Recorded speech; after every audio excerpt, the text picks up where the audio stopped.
Uncharted, a movie about two guys who go on an adventure to find a lost ancient treasure, starring Tom Holland fresh off the gargantuan success of Spider-Man No Way Home, and as I understand it, it's also based on a video game of some kind. Well, if that's not a surefire stamp of quality, I don't know what is. Yeah, just putting it out there, I've never played Uncharted. I don't know how much people think I make as a YouTuber, but it's not enough to splurge on video games, let's put it that way. So is the Uncharted movie a good adaptation of the game? Beats me. All I can do is judge it as a movie. And as a movie, it's alright. It's probably not going to blow your hair back or anything, but for video game movies, we've seen much worse than this. Now, there's been some controversy about the casting of Tom Holland, people saying he's not Nathan Drake, he's totally wrong for the character, they should have cast Nathan Fillion, blah blah blah. And of course, everything is better with Nathan Fillion, that goes without saying. Is Tom Holland right for the Nathan Drake character? Again, I don't know. But as a lead actor and action star, you know what?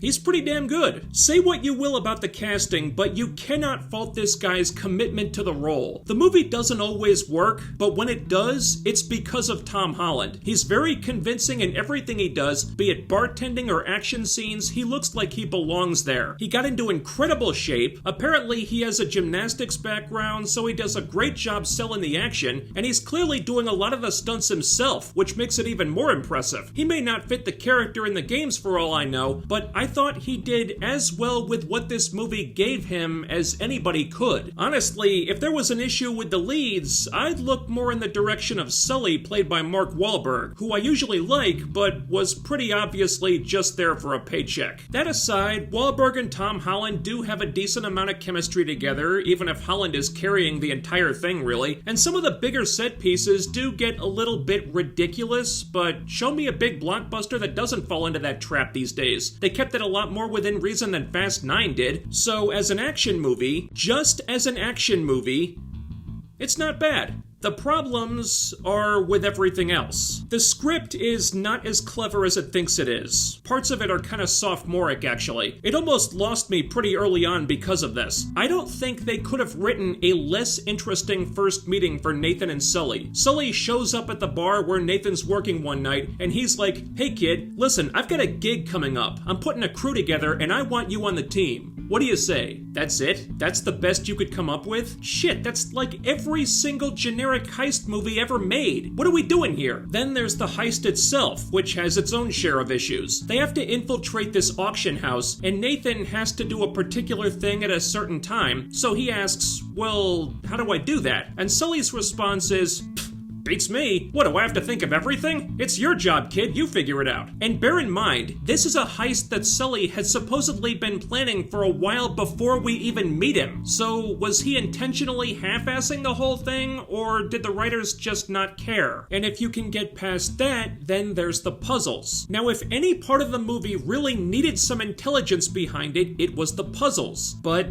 no dice. There's two major puzzles in the movie, and they're both pretty easy to solve, or at least they should be. The actual adventure aspect of the puzzle solving is alright. There are some stunts involved in avoiding dangerous traps and whatnot. I like that stuff. But the puzzles themselves are very simplistic. It's as if they were afraid that the dumbest person in the audience might have trouble understanding them and wrote these scenes accordingly. Like the first puzzle requires them to split up. So on the one hand, you've got characters in this underground tunnel talking about how no living person has been here in centuries and being really awed about what they're doing because history and danger and adventure. And then the other half of the puzzle is literally in a Papa John's.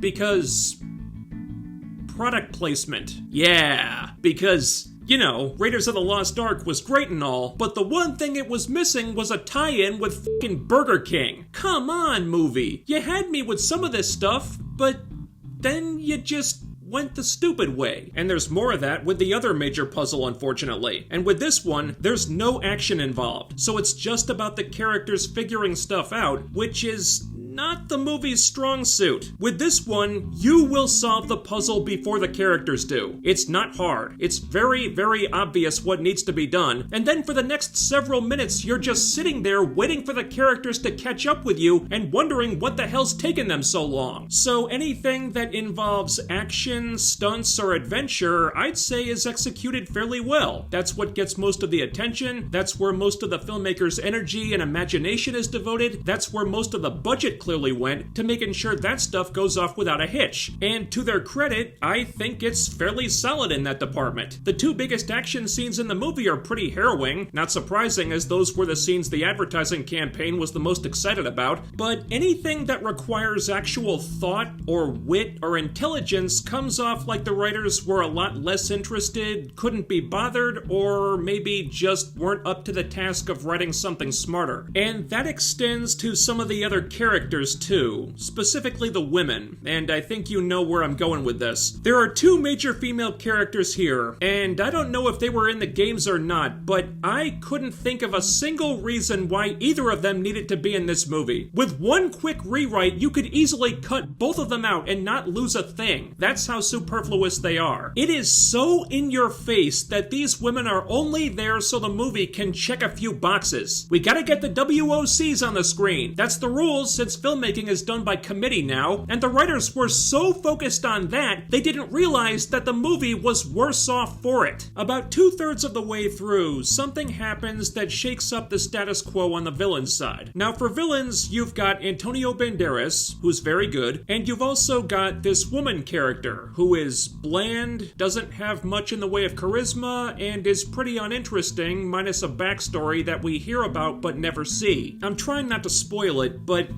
the movie makes a choice that the woman is the villain they want to focus on. They choose her as the one to highlight, presumably just because she's a woman. That's the only reason I could think of, because frankly, there was no other reason to do it. It would have been better with the spotlight on Antonio Banderas because he's the better actor and the more interesting character. But he's a man, so I guess we can't have that. Then there's the other woman. I couldn't remember their names for the life of me. That's how big of an impression they made. She has sort of a frenemy relationship with Nathan and Sully. They work together on some things, against each other on other things. And her role in this movie is pointless. I mean, she's there, she's on screen for a lot of it because they had to check that box, but if you take out the one thing she does to affect the plot, this character had no reason to exist, and it shows, because beyond that one thing, the writers seem to have no idea what to do with her. She doesn't develop that much. She could have, but she doesn't. She has a history with Sully that is mentioned but not expanded upon. Her and Nathan have a little bit of sexual tension between them, but it doesn't go anywhere. She's just a woman who is there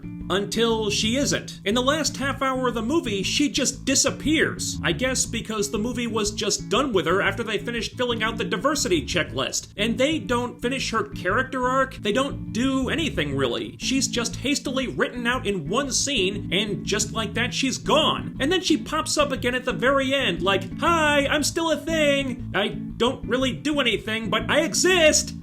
The patriarchy!" Those are your female leads, if you want to call them that. And the more I think about it, the more I think the movie would have been better without them. Or if you had to have some female representation, what I would have done is combine those two characters into one that fulfilled the role of both of them, which would have been very easy to do, quite frankly. You just need to rejigger a few plot elements. That way, at least you've got one major female character with a meaningful role instead of two that are just kind of shoehorned in there. Then you keep Antonio Banderas as the main villain, or at least the main red herring, and otherwise just focus on Nathan Drake and Sully. They're who fans of the games are seeing this thing for anyway, right? It just seems like it would have made a much tighter story that way. Now the good news is, once that stuff is out of the way, the last half hour is devoted to the action-adventure stuff the movie does pretty well. And sure, there's some suspension of disbelief in there. The final big set piece does get kind of wacky, but it's a fun wacky. And it ends the movie movie on a pretty strong note.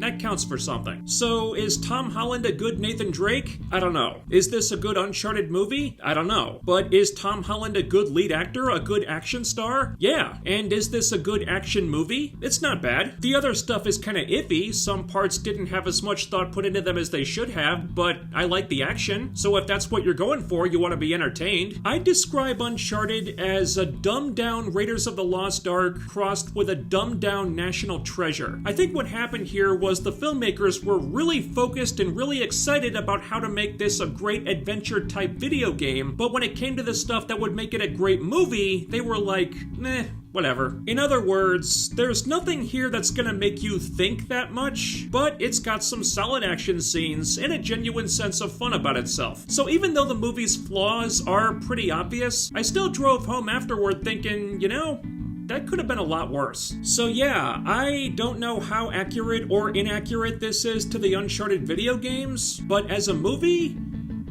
it's okay. I didn't hate it. And considering how video game movies usually turn out, maybe it was enough that they managed to not embarrass themselves here. With all that being said though, bring on Sonic the Hedgehog 2, damn it.